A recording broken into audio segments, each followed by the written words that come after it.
dengan iman percaya kami, Engkau selalu menuntun, Engkau selalu membimbing kami.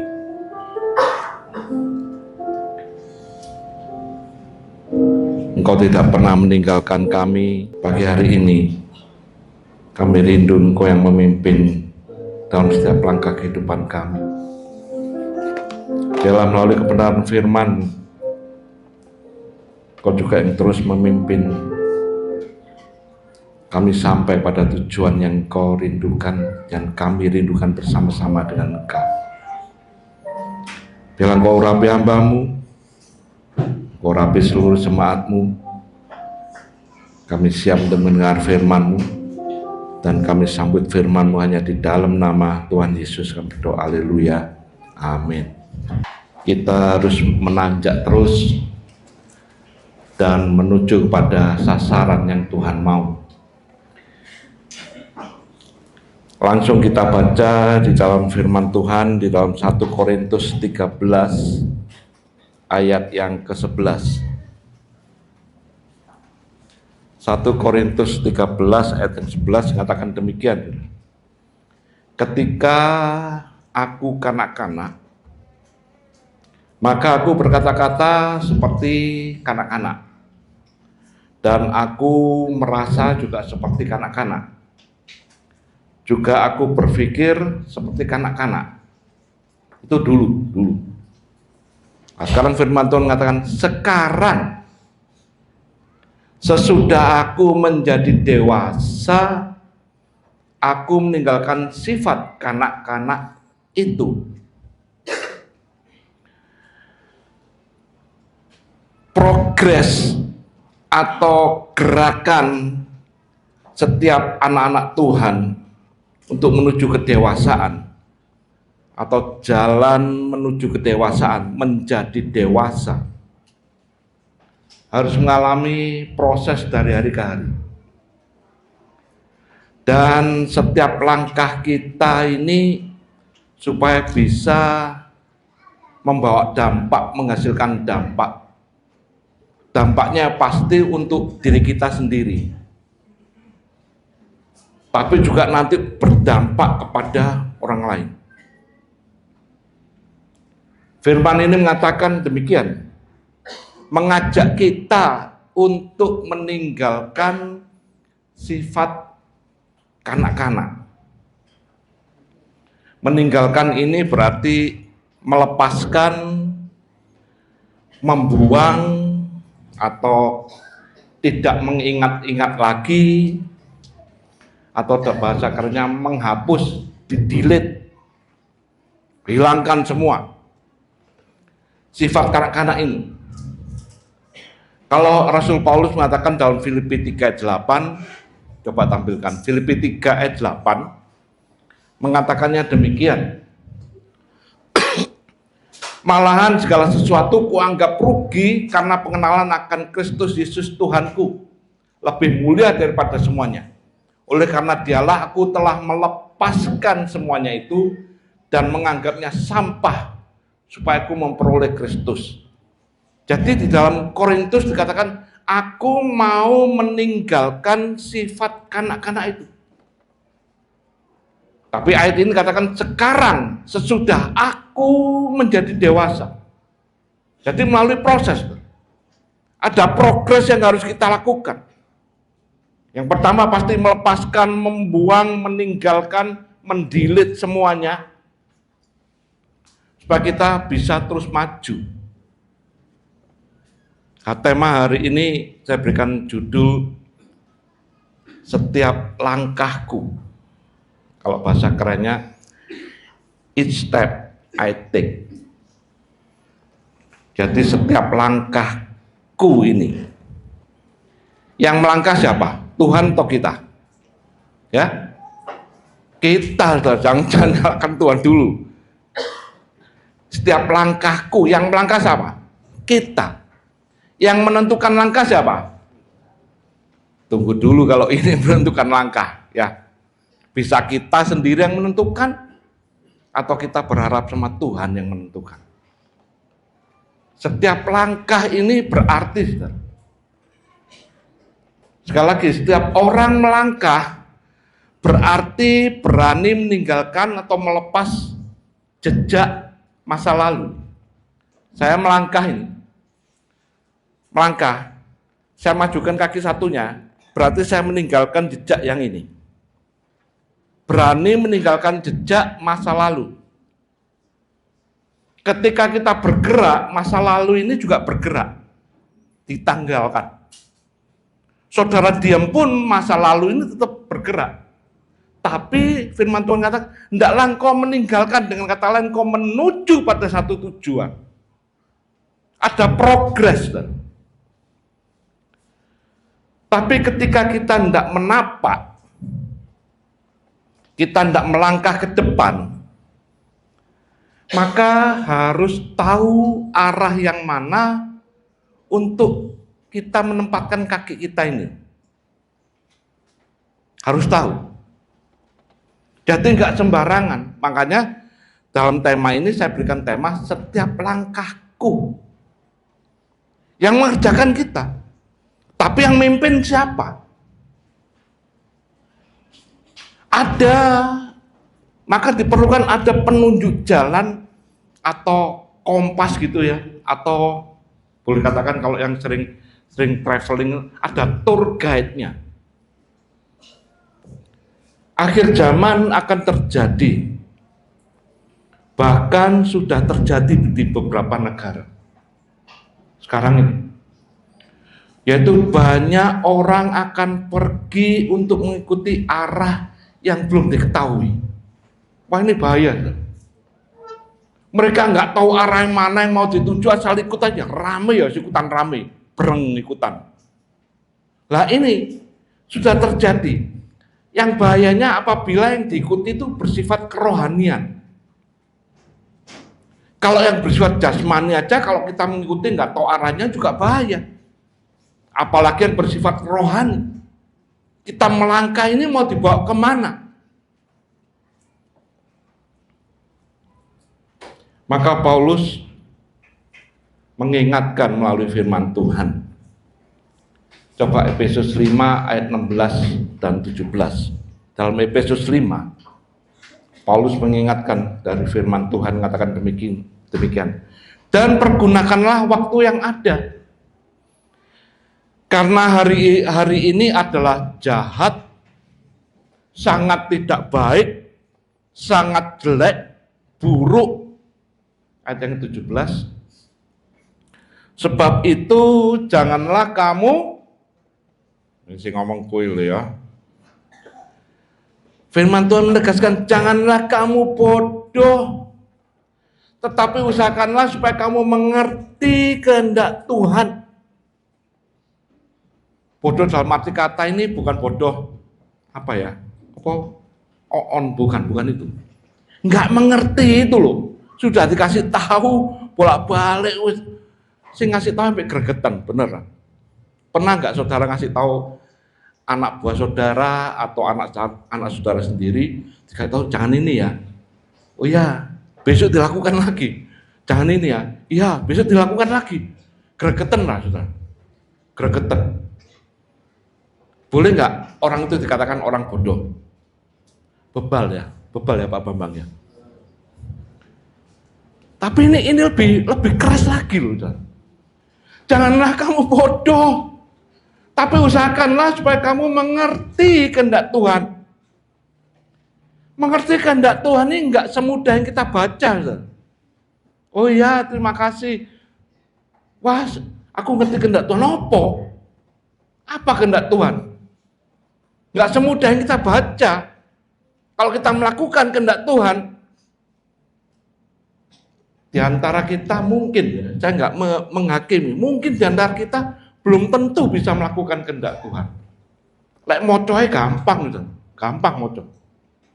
Tapi di sini kata, hendaklah engkau mengerti kehendak Tuhan. Ini harus melalui proses, harus taat. Sebab setiap langkah, setiap step yang kita jejaki, yang kita tapak ini, sekali lagi akan berdampak buat diri kita sendiri. Yang pertama, akan berdampak buat dirimu, juga berdampak buat sekitarmu. Dikatakan hari-hari ini adalah berisi waktu-waktu yang jahat. Waktu yang jahat. Kalau kita tidak bisa memilih dan tidak menuruti apa yang Tuhan katakan, dipastikan orang itu pasti kesasar. Dipastikan. Firman Tuhan katakan, coba Amsal 14 ayat 12. Katakan demikian, saudara. Ada jalan yang disangka orang lurus. Ayo melok-melok, ini jalannya benar, ini jalannya lurus. Tapi ujungnya menuju maut. Nah, ini kan bahaya. Nah, orang Kristen pun terkadang katut, saudara. Dengan situasi yang ada, lantas wah ini benar ini. Tapi nggak tahu, harus diproses, harus dilihat dulu ujung-ujungnya ini kemana. Sekali lagi, setiap langkah seseorang dipengaruhi oleh kemauan. Kemauan, keinginan ini yang membuat manusia untuk melangkah. Keinginan, kemauan ini. Kalau seorang nggak ada keinginan, seseorang nggak ada kemauan, maka dia tidak akan bergerak. Tapi karena adanya keinginan, kemauan pribadi ini, maka dia melangkah. Nah, kita ketika melangkah, hati-hati, jagai.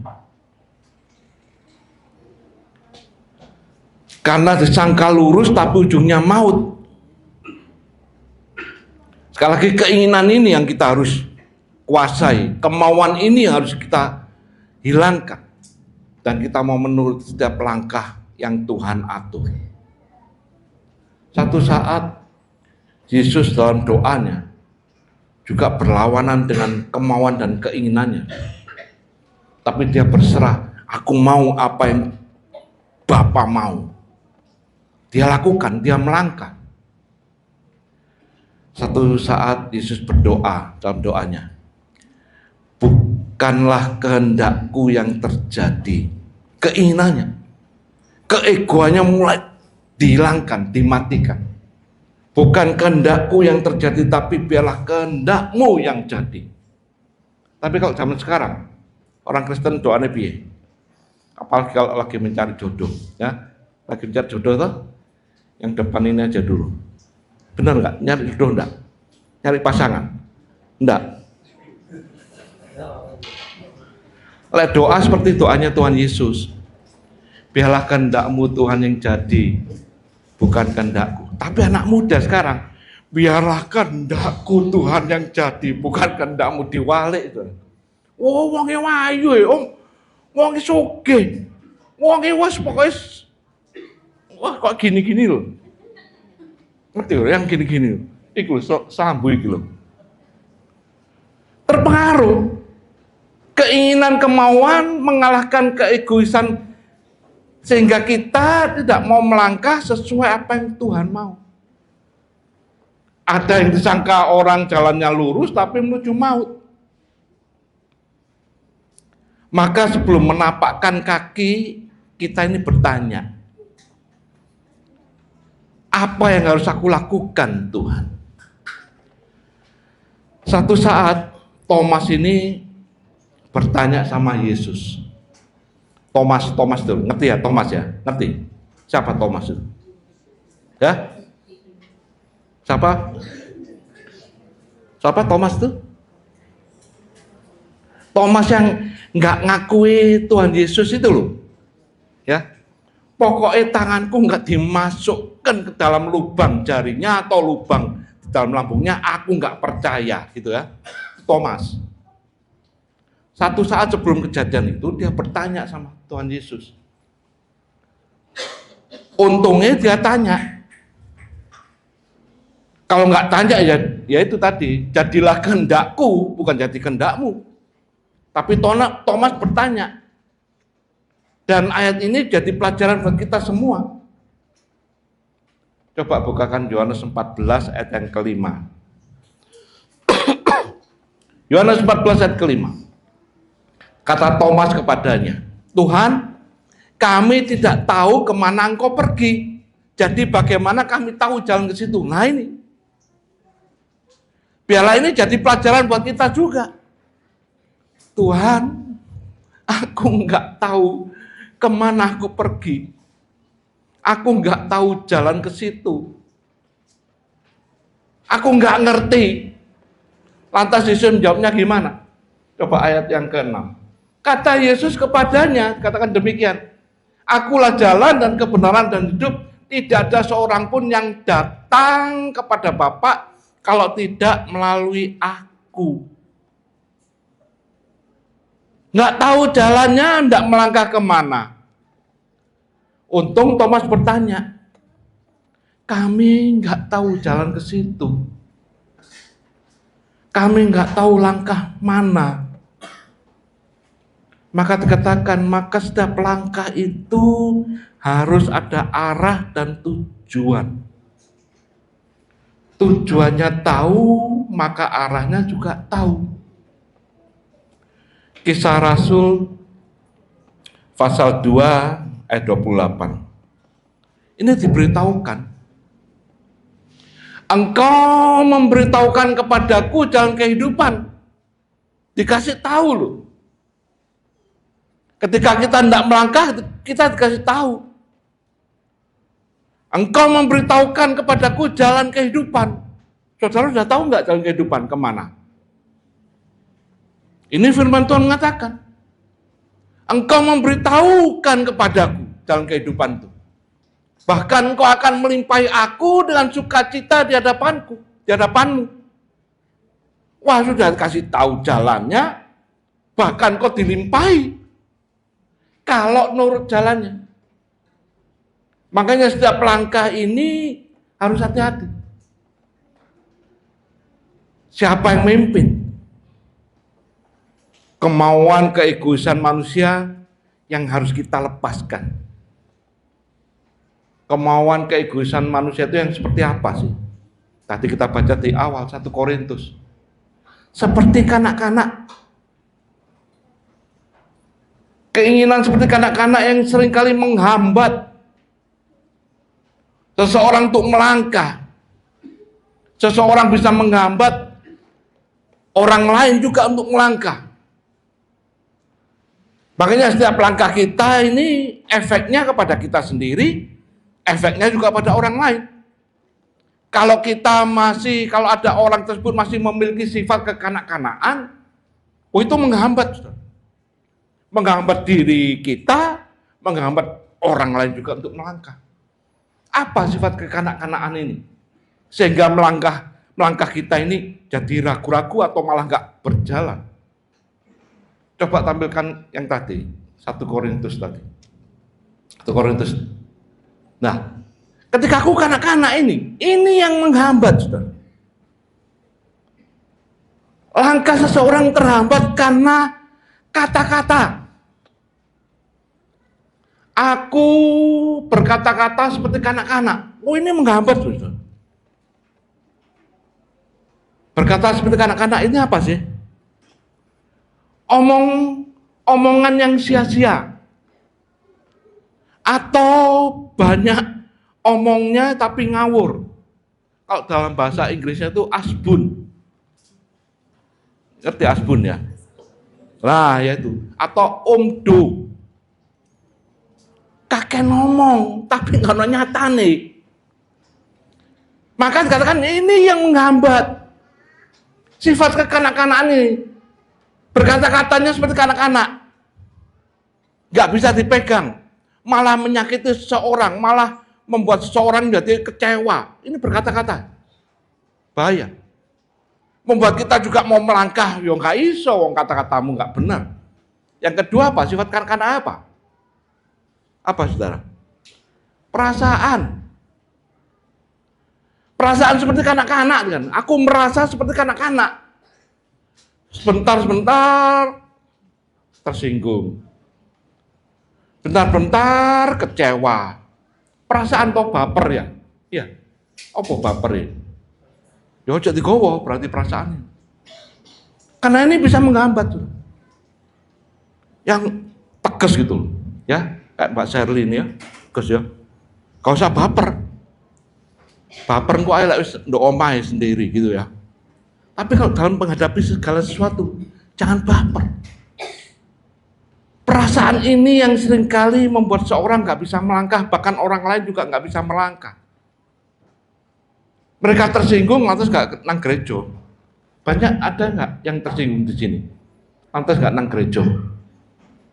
Nggak nang gereja pasti kau nunduk ini ya toh. Kau nang gereja.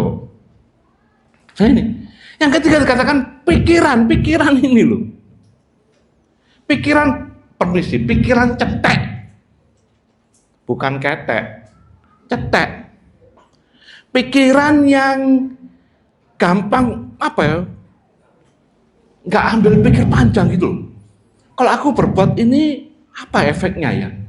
Aku melangkah gini nggak memikirkan yang lain, wis pokoknya gaprak terus saya. Wah nggak bisa. Maka firman Tuhan mengajarkan kepada kita, pikirkanlah perkara yang di atas. Kok di atas yo? Nduk bumi mikir gak entek. Makanya itu diajar untuk memikirkan hal yang di atas. Lebih jauh, lebih panjang sana, memikirkan hal-hal yang baik. Sifat kanak-kanak ini yang harus dihilangkan. Setiap langkah ada 4 hal yang kita harus perhatikan. Pertama, engkau tidak akan bisa melangkah apabila tidak ada terang. Coba ini lampu iso paten kabeh ra. Lampu ini tolong bisa dimatikan semua ndak? Siapa yang duduk belakang? Kabeh patenono kabeh. Sak LCD ini patenono kabeh wis. Nah, wis. Mati pet. Nah, wis. Ini belum gelap banget.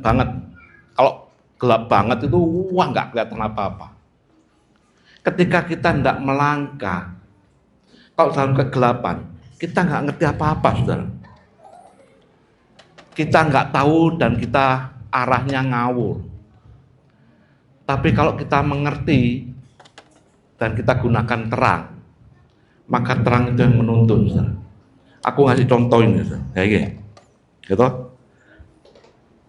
Terangnya cilik, saudara. Tapi aku bisa ngeliat jalan nih. Oh, di sini jalannya. Dia yang menuntun aku. Wes nyala nongkok. Peti kok nang dhuwur.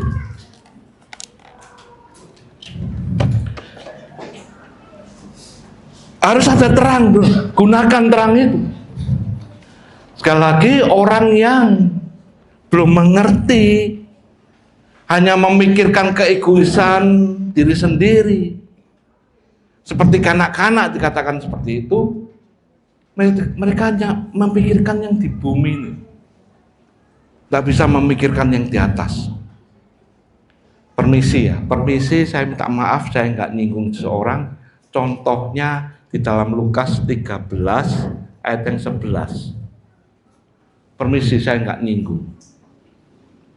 Di situ ada seorang perempuan yang telah 18 tahun dirasuk roh sehingga ia sakit sampai bungkuk punggungnya dan tidak dapat berdiri lagi dengan tegak.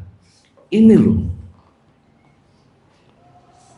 Orang yang tidak mengerti setiap langkahnya dipimpin oleh siapa, bagaikan orang yang dikatakan orang yang bungkuk.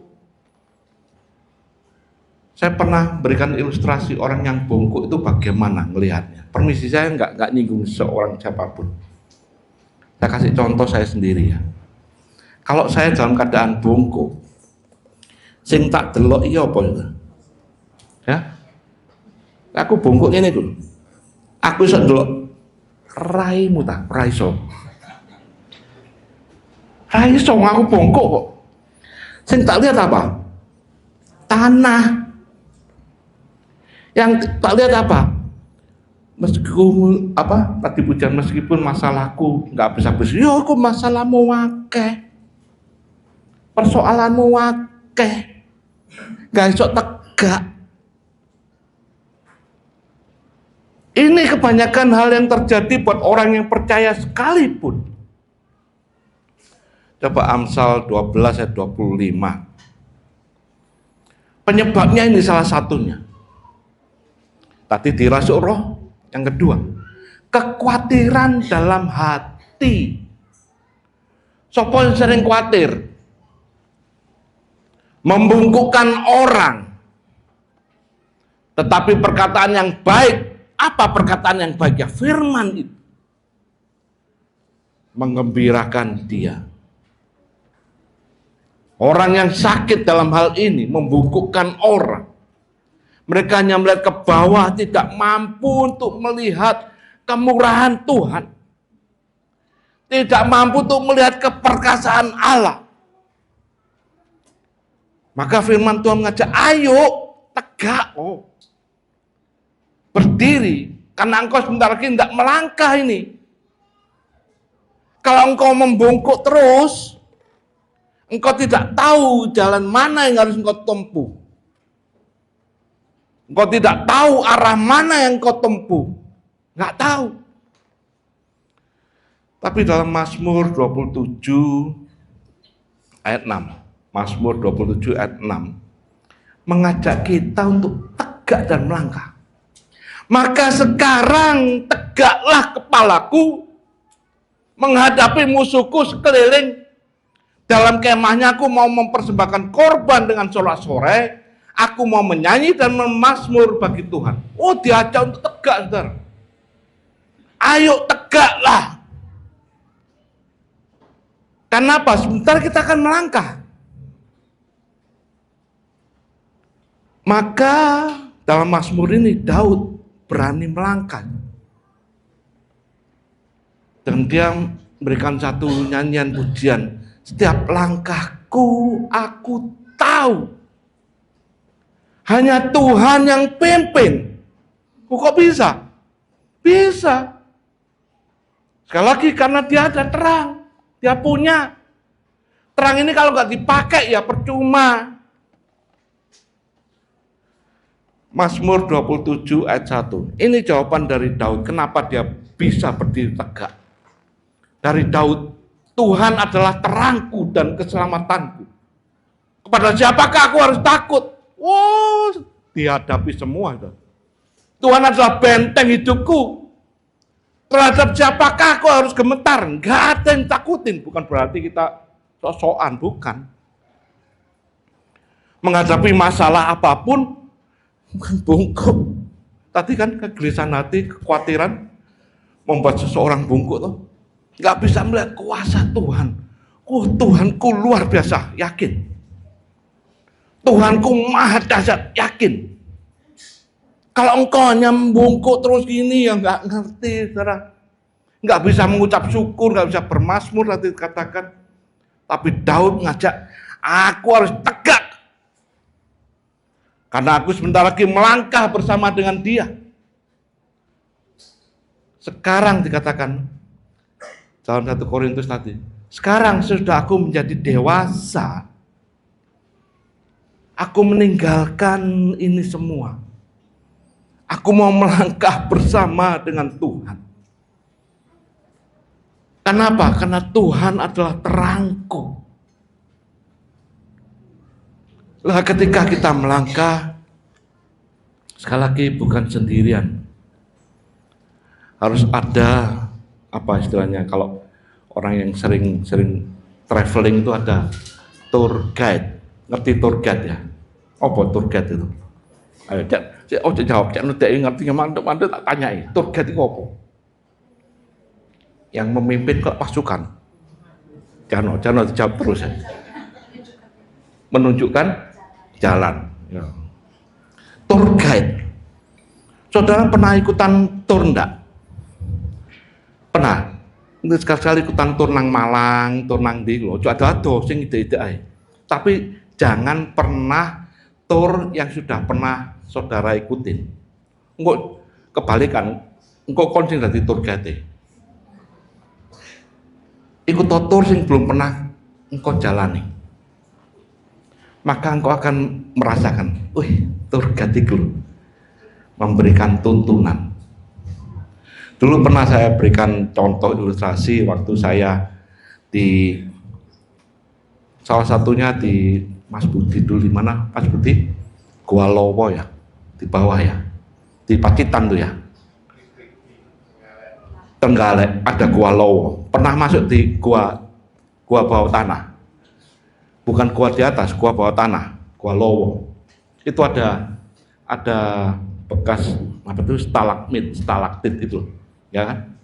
Saudara kalau nggak tahu ke sana, nggak pernah ke sana, saudara pasti kesasar, saudara pasti bisa jatuh. Maka diperlukan tour guide. Tour guide ini mahir. Oh, pinter, ngerti jalannya. Oh, ini tikungan sini belok, naik, turun lagi. Tahu. Itu tour guide yang mimpin ketika saat itu engkau berjalan dalam kegelapan. Harus mengikuti. Sekali lagi karena guide ini yang menuntun dan mengarahkan ke jalan yang benar. Kita belum pernah ke sana. Apalagi kita menuju kepada yang kita tuju. Tempat surga itu. Belum ada seorang pun yang sampai ke sana. Kecuali yang dari sana turun ke sini. Untuk menuntun kita semua. Makanya dalam Efesus 4 ayat 9 katakan, bukankah ia telah naik, berarti bahwa ia telah turun ke bagian bumi yang paling bawah. Dia udah naik, dia dari sana, tapi dia turun, pengen nuntun kita semua ini. Jadi guide-nya menuntun langkah kita supaya sampai pada tujuan. Satu saat bisa naik, satu saat bisa berjalan, satu saat bisa turun lembah. Sekali lagi diajar untuk kita menjadi dewasa. Ada satu lagi, saya pernah ke gua, itu di di daerah ya sama seperti pegunungan gitu, masuk dalam gua bawah tanah. Tapi tour guide ini gak melok, saudara. Kurang ajar yo. Tak pikir loh, kok ini tour guide dibayar tapi gak melok.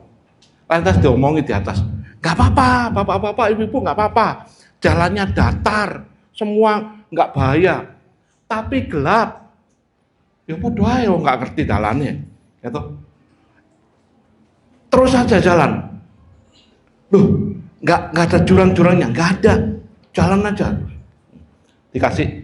Ternyata dikasih lampu, saudara. Kasih oblek bukan lampu, oblek. Terus kasih apa lagi? Walkie talkie. Ternyata dari satu grup rombongan ini disuruh milih siapa yang mau jadi pemimpinnya. Ada yang mimpin, ada yang mau. Tapi tour guide-nya di mana? Tour guide-nya itu di atas. Jadi kalau ngene lah, contoh gampang ya. Misalkan ini kualik ini. Nah, ini ya. Masuk ke dalam, ya nggak apa-apa. Tour guide-nya mana? Di atas dah, di atas sih. Kita kemana? Masuk ke dalam. Lantas gimana tahu caranya jalan ke sana? Dikasih walkie talkie, dikasih lampu. Gunanya untuk apa itu? Kira-kira ngerti enggak? Walkie talkie kayak apa? Lampu kayak apa? Kalau zaman dulu walkie talkie break, sini break ya. Sekarang bukan itu maksudnya. Kasih lampu supaya tahu, saudara. Tapi jalannya kemana? Yang dari atas memonitor, saudara. Ternyata yang dari atas ada satu kamera khusus dipasang Sehingga orang yang jalan kemanapun dilihat dari kamera. Sekarang kan lagi musimnya model-model drone ya. Bener ya, drone ya. Tapi itu dulu pakai kamera kayak CCTV itu loh. Ya dipasangi di setiap ujung perjalanan gua ini. Dipasang. Nah, tour guide nang dhuwur gitu. Tapi kan enak jadi tour guide model gini ya. Gak melakukan, gak kesel, mek ngomongi tok teko walkie-talkie. Ternyata yang kita di bawah, kita jalan terus pemimpin diomongin lurus terus. Loh, kok ngerti gue? Gue gak pernah merini kok ngerti. Ternyata komunikasi sama yang atas. Lurus terus. Di situ nanti ada belokan ke kiri atau kanan. Kanan. Ikutin aja. Ngerti kan? Padahal yang ikutan dalam tim itu belum pernah ke sana. Tapi tour guide ini pinter, teko dhuwur monitor teko TV nih lho. Dilihat, oh wis bener, terus. Ya, terus malah diceritakan di situ ada stalagmit, ada ini, di situ bentar itu ada air, kubangan air. Lu ngerti semua tour guide ini. Kita yang jalannya bingung jalannya kemana.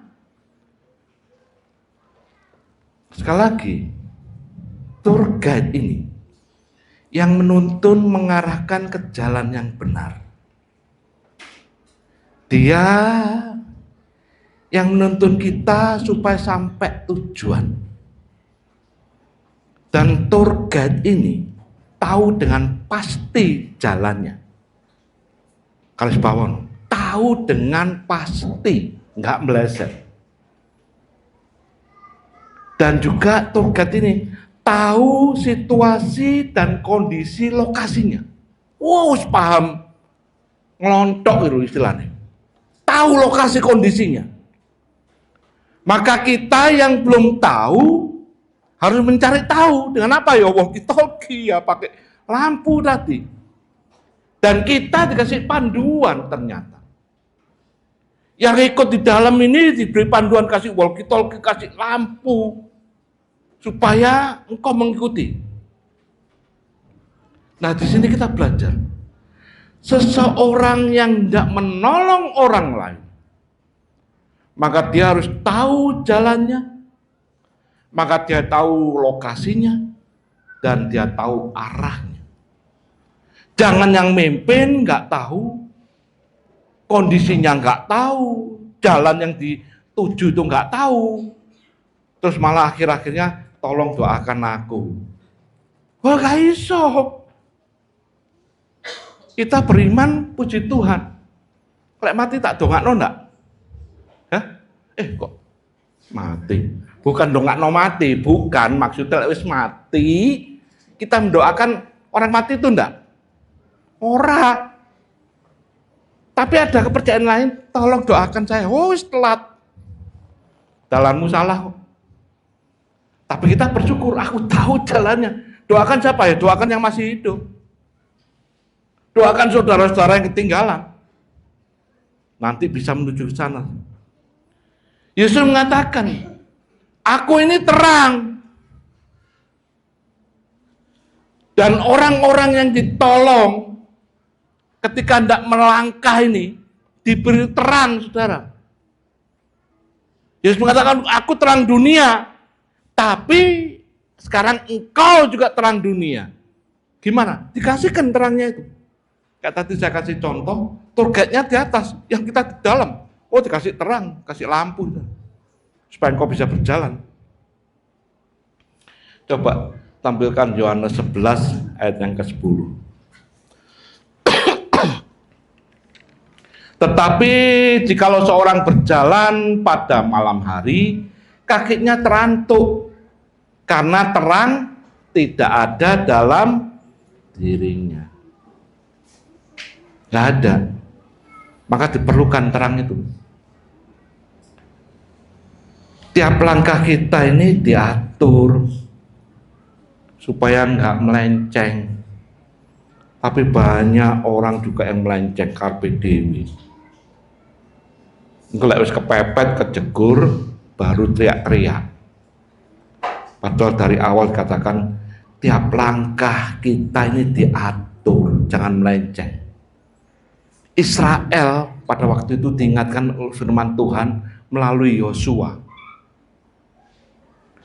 Janganlah menyimpang ke kanan atau ke kiri, karena jalan itu belum pernah kamu lalui. Belum pernah. Tampilkan aja lah Yosua 3 ayat 4. Yosua pasal 3 ayat 4, tapi saya bacakan yang B. Yang B ya. Saya baca langsung semua. Hanya antara kamu dan tabut itu harus ada jarak kira-kira 2000 hasta panjangnya. Janganlah mendekatinya, maksudnya supaya kamu mengetahui jalan yang harus kamu tempuh. Sebab jalan itu belum pernah kamu lalui. Saudara tahu masa depan saudara? Tahu enggak? Enggak tahu. Saya tahu. Tapi langkahnya belum tahu. Karena masa depan orang yang percaya adalah masa depan yang tahu. Masa depan yang bahagia, masa depan cerah, masa depan yang apalagi damai. Tahu depan. Tapi langkahnya ya minta Tuhan yang mimpin. Kenapa? Jalan itu belum pernah kamu lalui. Jangan nyangka ini jalan lurus tapi ternyata akhirnya jurang. Makanya minta pimpinan. Belum pernah kita lalui. Hal yang baru yang belum pernah kita jalani. Maka tiap langkah kita minta tuntunan Tuhan. Supaya Tuhan melangkah di depan dan kita mengikutinya. Mengikutinya lu ya. Kue enggak ngikuti, berarti kue berjalan di dalam kegelapan. Saya kasih contoh tadi ini lampu. Ketika saya bawa lampu ini, maka yang di belakang yang mengikuti harus mengikuti lampu yang ada. Kalau mereka berhenti, saudara, berhenti ya. Tak leren sih aku lah, kesel aku. Ketinggalan enggak? Ketinggalan. Terus apa lagi? Berada di dalam kegelapan. Karena ketinggalan. Coba kita baca dulu aja. Yohanes 10 ayat 4. Yohanes 10 ayat 4. Jika semua dombanya telah dibawanya keluar, sudah kita sudah dibawa keluar dari kegelapan menuju pada terang. Ia berjalan di depan mereka dan domba-domba itu mengikuti dia karena mereka mengenal suaranya. Kita ngikutin, nggak berhenti. Disuruh ini nggak mau, suruh itu nggak mau, berhenti semuanya. Saudara pernah lihat film anak-anak di televisi itu, patah unyil ya? Sampai sekarang masih ada ya? Udah habis, udah dewasa berarti unyil ya? Dari dulu ya. Itu ada satu tokoh yang saya paling benci loh, gregetan. Siapa namanya tokohnya? Ngerti loh. Pak Oga itu greget loh. Disuruh ini, Oga. Suruh itu ogah, nggak mau jalan, nggak mau bergerak, nggak ada progres sama sekali. Mereka berada dalam gelap. Nah ini Pak Ogah ini. Jangan mau kita menjadi orang yang nggak aktif gitu, yang menengailah nggak popo, pokoknya nang gereja selamat. Siapa sih ngomong? Orang ke gereja belum tentu jaminan untuk selamat. Siapa yang kata amin? Ayo. Orang ke gereja belum tentu sebagai jaminan untuk selamat. Amin Ra. Kenapa kok ngomong amin? Nang gereja cuman formalitas. Nang gereja karena kepaksa. Nang gereja karena isin ambek tonggo. Wong Kristen harus nang gereja. Tapi hatimu bener enggak? Ketika engkau melangkah ke dalam rumah Tuhan, langkah dari langkahmu benar enggak? Perhatikan langkahmu. Perhatikan langkah setiap kita berjalan. Karena sekali lagi jalan itu belum pernah kamu lalui. Maka kita memerlukan tuntunan Tuhan. Melangkah dengan pasti. Dibawa kemana, saudara? Sekali lagi, setiap langkah kita itu ada 4 hal yang harus diperhatikan. Yang pertama, ketika engkau melangkah, gunakan terang itu. Ikut sertakan Tuhan. Ada terang dalam hatimu? Iya ada. Gunakan terang itu. Yang kedua, pastikan arah yang dituju. Harus pasti, harus tahu. Dikatakan Yosua tadi mengatakan, jangan menyimpang ke kanan atau ke kiri, tapi pastikan arah yang dituju. Yang ketiga, bergerak atau ada progres, bukan seperti Pak Ogah, tapi bergerak progres dengan iman, melangkah dengan iman. Yang terakhir katakan, tetaplah pada jalan Tuhan. Tetap. Kalau melangkah tapi jalannya melenceng, ya aku tetap melangkah tapi salah. Maka katakan, hendaklah engkau tetap pada jalan Tuhan. Menjalani semua ini, sekali lagi kita punya iman, tapi juga harus dengan perbuatan. Iman tanpa perbuatan pada hakikatnya adalah mati. Perbuatan ini adalah progresmu. Kalau iman tanpa progresmu, tanpa gerakan, tanpa perbuatan, sama aja kowe nggak duwe iman. Sama aja orang itu mati imannya. Nang gereja ben minggu pun, kalau engkau nggak ada dalam hal ini melangkah bersama dengan dia, iman dan perbuatanmu harus sesuai dengan jalan Tuhan. Oh, punya perbuatan punya progres tapi gak duwe iman, dong ngawur. Karena tanpa tujuan. Maka sekarang dikatakan, aku mau melangkah, meninggalkan dan menuju tujuan yang pasti dengan langkah yang diatur oleh Tuhan. Saudara, sudah pernah membayangkan enggak ketika melangkah diatur oleh Tuhan? Enak, saudara. Oh, kadang latih lembah, oh iya nggak apa-apa. Tadi katakannya, walaupun lewat lembah, tapi dia besertaku. Oh, nggak masalah. Ono masalah gede, oh nggak apa-apa. Hidup ini memang penuh masalah. Ono lagunya ya itu. Hidup ini memang banyak masalah. Leka ono masalah mati. Berarti ono masalah kowe hidup, saudara. Leka ono masalah kowe mati. Tapi ketika berhadapan dengan masalah, kita tahu, aku berani menegakkan kepalaku. Karena Tuhanku yang mimpin aku. Aku nggak tunduk terus nggak ngerti jalan. Enggak, sekarang aku tahu. Tuhan yang memimpin aku. Coba 2 Korintus 2 ayat 14. Ini ayat yang sering saya bacakan. Tetapi syukur bagi Allah di dalam Kristus yang selalu membawa kami di jalan apa? Itu yang intinya. Jadi kita bersyukur. Aku bersyukur.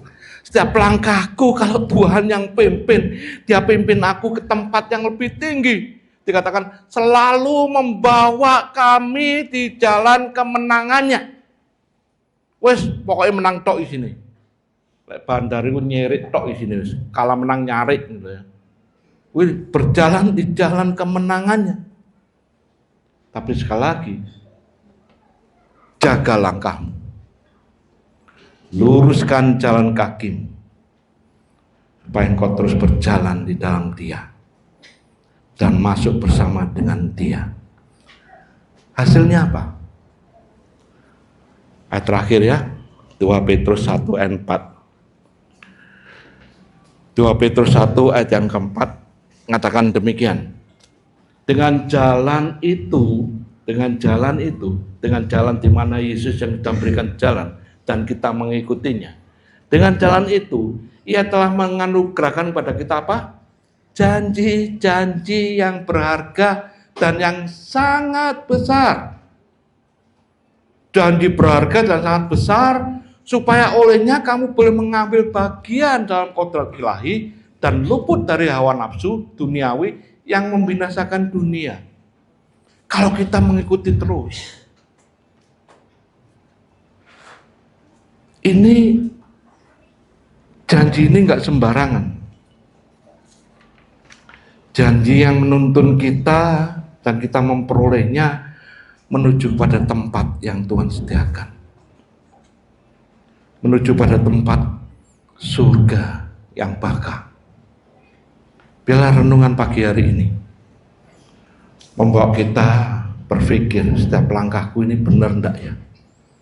Aku sudah menyertakan Tuhan enggak ya? Atau biarlah kehendakku yang jadi, bukan kehendakmu. Atau apalagi, biarlah aku melangkah menurut karepku dewi, bukan, tapi biarlah Tuhan yang mimpin aku. Ada pujian itu ya, kita nyanyikan pujian itu ya. Tiap langkahku bisa. Ya, benar-benar. Ini pujian tahun lama. Berarti kalau belum tahu berarti tahun baru. Padahal tahun baru masih sebulan lagi. Ini pujian tiap langkah. Main apa? G, A. Oh, kurang tinggi. C aja. Tiap langkahku diatur oleh Tuhan, dan tangan kasih-Nya memimpinku. Di tengah gelombang dunia menakutkan, hatiku tetap tenang teguh. Tiap langkah ku tahu yang Tuhan pimpin ke tempat gigiku dihantarnya, hingga sekali nanti aku tiba di rumah Bapa surga yang bangga. Lagu ini, lagu lama itu enak-enak ternyata ya, daripada lagu-lagu yang sekarang itu bikin pusing kepala. Ya bener lah ya, lagu anak muda yang sekarang loh bikin ndas kungel loh. Apa C gak ngerti ya. Oh berarti lagu lama, lagu yang wah gerak-gerak, tak pikir iku nyanyi edan gitu. Apa C itu lagu apa lagi itu? Lagu apa yang terkenal? Gak ngerti. Apa? Lagu yang terkenal hari ini? Ya? Apa? Walak-walik. Ya kita juga harus memperhatikan ya. Setiap pujian, setiap kata-kata, tadi dikatakan dalam firman Tuhan, setiap kata-katamu, setiap perbuatanmu, setiap cara berpikirmu, adalah Tuhan yang pimpin, sehingga kita bisa sampai ke sana. Tiap langkah kita diatur oleh Tuhan, bukan karpe dewe. Tiap langkahku diatur oleh Tuhan, dan tangan kasih-Nya memimpin.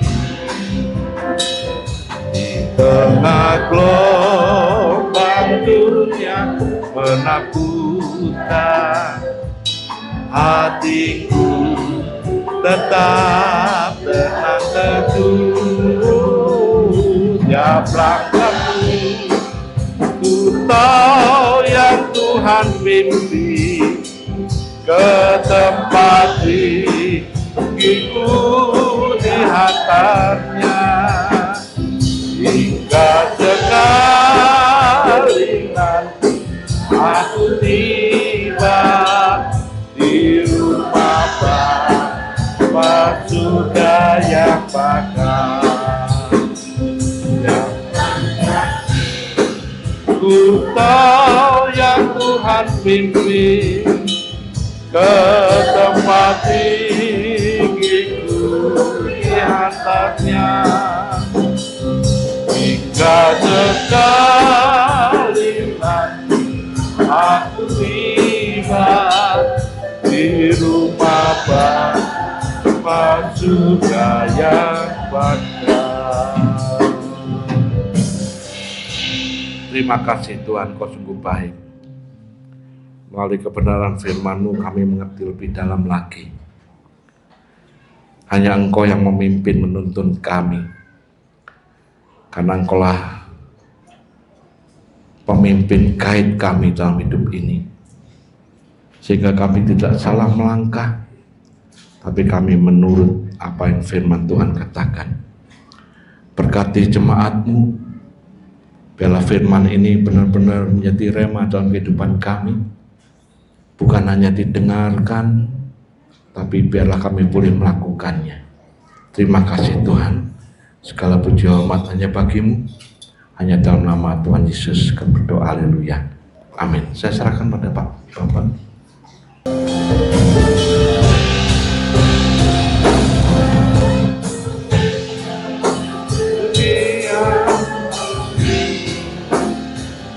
Allah yang mulia, kuduslah nama-Mu. Kaulah yang awal, yang akhir dari segalanya. Itu Kaulah pujian bagiku, Kaulah pujian dan syukur bagiku. Allah yang mulia, kuduslah nama-Mu. Kaulah yang awal, yang akhir dari segalanya. Yesus, Kaulah pujian bagiku.